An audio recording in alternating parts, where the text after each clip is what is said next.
આદિવાસી યુવા સમિતિની લડત બાદ સ્કિલ ઇન્ડિયા બેઠું પાણીમાં। ગત 3-4 દિવસ અગાઉ સ્કિલ ઇન્ડિયા નામની સંસ્થા દ્વારા આદિવાસી યુવતીઓને એડમિશનના બહાને પૈસા પડાવી તથા ઓરિજિનલ ડોક્યુમેન્ટ જમા કરી લેવા બાબતે આદિવાસી યુવા સમિતિ નામના બિન રાજકીય સંગઠને સ્કિલ ઇન્ડિયાની મુલાકાત લીધી હતી, જેના પગલે તાત્કાલિક ધોરણે આદિવાસી યુવતીઓના ડોક્યુમેન્ટ આપવામાં આવ્યા હતા અને અન્ય છોકરીઓના ડોક્યુમેન્ટ અમારી પાસે નથી અને આવનારા 15 દિવસમાં ડોક્યુમેન્ટને મંગાવીને આપી દઈશું તેમ જણાવ્યું હતું। જ્યારે સ્કિલ ઇન્ડિયામાં એડમિશન લીધેલ યુવતીઓના બેંકના ચેક અને એટીએમ કાર્ડ તથા પાસબુક પણ જમા કરી લીધા હતા, જે સોમવારે આપવા માટે બાહેધરી આપી હતી।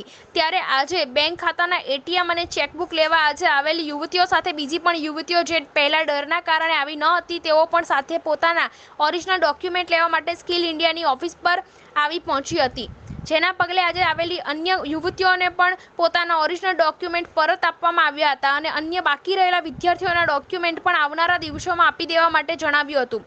યુવતીઓના પરિવારજનો વાત કરતા જાણવા મળેલ છે કે 4-5 વર્ષોથી અમારી દીકરીઓના ડોક્યુમેન્ટ સ્કિલ ઇન્ડિયાના નામની સંસ્થાએ દબાઈ રાખેલા હતા અને ડોક્યુમેન્ટ માંગવા જઈએ તો પૈસા ભરવાનું કહીને ધમકાવતા હતા, પરંતુ આદિવાસી યુવા સમિતિની મદદથી તેઓને પૈસા ભર્યા વગર ડોક્યુમેન્ટ પરત મળી રહ્યા છે, જેને લઈને વાલીઓએ આદિવાસી યુવા સમિતિનો આભાર માન્યો હતો।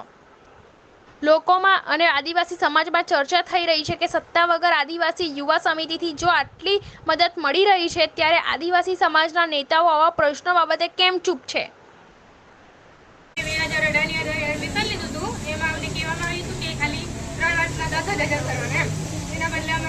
જોડે 50,000 જેવા તો લઈ લીધા છે અને ડોક્યુમેન્ટ બેંકની ચોપડી એટીએમ કાર્ડ એ લોકો બધું એમની જોડે જ છે।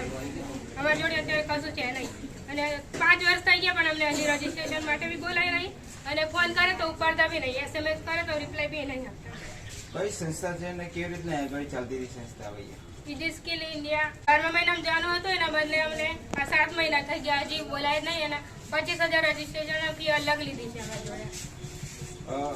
કોઈ શિષ્યવૃત્તિ મળતી હોય? શિષ્યવૃત્તિ મળે છે એ તો એ લોકો જ ઉપાડી લે છે, અમારી જોડે તો ખાલી અમારી જોડે એટીએમ બેંકની ચોપડી એવું બધું અમને ખાલી ખાતું ખોલાવવા માટે બરોલી લઈ ગયા હતા, બધું એ લોકો લઈ લીધું છે અમારી જોડેથી। બધાને અલગ અલગ બેંકમાં ખાતા છે, અમારે સિટી બેંક ગોધરામાં છે।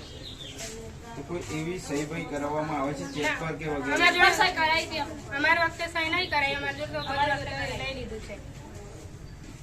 શું નામ છે આપનું? રાઠવા અમિતાબેન દિલીપભાઈ।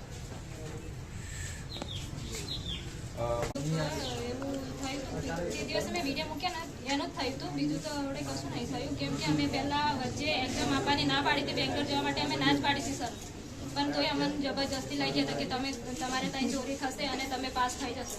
અમને સર ભણાયા વગર અમે પાસ કઈથી થવાનું, અમને નહીં ક્લાસ કરાય કે કશું નહીં। અને અમારે પહેલાં સંસ્થા હતી મહાલક્ષ્મી, એ ફાટક પર હતી, એ સંસ્થા તો અમે હવે એવું સરને પૂછ્યું ને તો એવું કીધું છે કે 2 વર્ષથી ઉડી ગઈ છે, નહીં સંસ્થા।